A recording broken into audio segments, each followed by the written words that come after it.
মোহাম্মদ রোহিত খানকে 4 মেরে 17 বলে হাফ সেঞ্চুরি করেন বৈভব সূর্যবংশী। একটু পর মোহাম্মদ আরফানের অফ স্টাম্পের বাইরের বলে এক্সট্রা কভারের উপর দিয়ে 4 মেরে বাঁহাতি ওপেনার করেছেন 32 বলে সেঞ্চুরি। 32 বলে সেঞ্চুরি পাওয়া সূর্যবংশী পুরো ম্যাচ জুড়ে তাণ্ডব চালিয়ে খেলেছেন 42 বলে 144 রানের ইনিংস। সূর্যবংশীর এমন তাণ্ডবের দিনে সংযুক্ত আরব আমিরাত এ দলের বিপক্ষে 20 ওভারে 297 রানের পুঁজি পেয়েছে ভারত এ দল।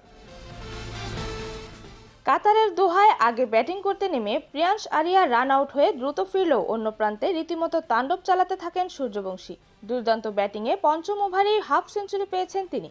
রোহিতের বলে 4 মেরে 17 বলে 50 ছুঁয়েছেন 14 বছর বয়সী এই ব্যাটার। সূর্যবংশীর ব্যাটিং তাণ্ডবে পাওয়ার প্লেতে 1 উইকেট হারিয়ে 82 রান তোলে ভারত। হাফ সেঞ্চুরির পর আরো ভয়ঙ্কর হয়ে ওঠেন তিনি। মোহাম্মদ ফরাজ উদ্দিনের ওভারে নামান ধীর 2টি ছক্কা মারেন। একই ওভারের 2টি চারের সঙ্গে একটি ছক্কা মারেন সূর্যবংশী। মোহাম্মদ জাউদুল্লাহর 1 ওভারে ছক্কা মারেন 3টি। 10ম ওভারে গিয়ে আরফানকে 4 মেরে 32 বলে ছুঁয়েছেন সেঞ্চুরি। টি-20 ক্রিকেটে ভারতের হয়ে যৌথভাবে দ্বিতীয় দ্রুততম সেঞ্চুরির কীর্তি করেন তিনি। 2018 সালে দিল্লির হয়ে সমান 32 বলে সেঞ্চুরি করেছিলেন ঋষভ পান্ত।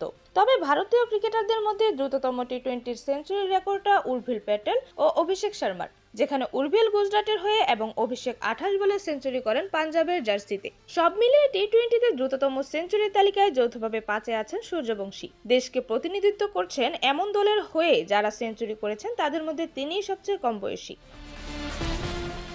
মাত্র 14 বছর 232 দিন বয়সে সেঞ্চুরি করেছেন ভারতের এই ওপেনার, যার ফলে ভেঙে দিয়েছেন বাংলাদেশের মুশফিকুর রহিমের রেকর্ড। 2005 সালে 16 বছর 171 দিন বয়সে বাংলাদেশ এ দলের হয়ে অপরাজিত 111 রান করেছিলেন মুশফিক। এরকমই নতুন নতুন খেলার আপডেট পেতে অবশ্যই চ্যানেলটি সাবস্ক্রাইব করে রাখুন। ধন্যবাদ। প্লেবাজ নিউজ।